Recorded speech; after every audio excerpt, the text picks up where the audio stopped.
Saskatchewan MLAs will return to the Legislative Building tomorrow afternoon as the fall session begins. At an energy conference in Saskatoon, both the Premier and the opposition leader were outlining their priorities for the sitting ahead. For the Saskatchewan Party, that includes a proposal to tackle the province's growing addictions crisis. Keenan Sorokan reports.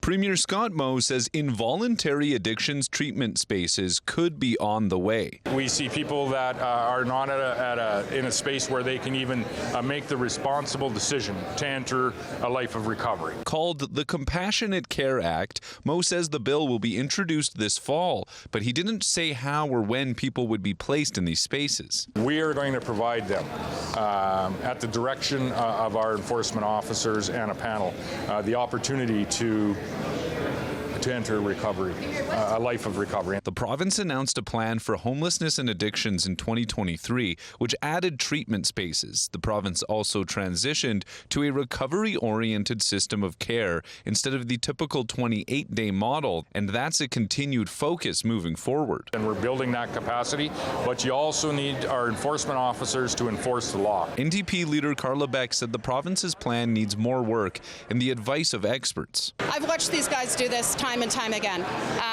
Throw an issue on the table, trying to divide.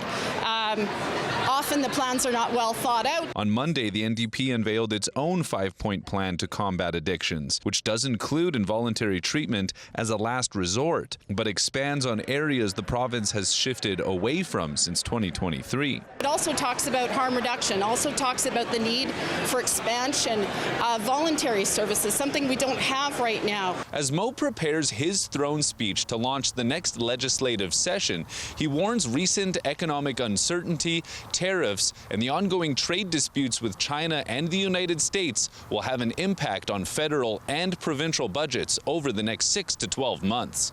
Keenan Sorokan, CTV News, Saskatoon.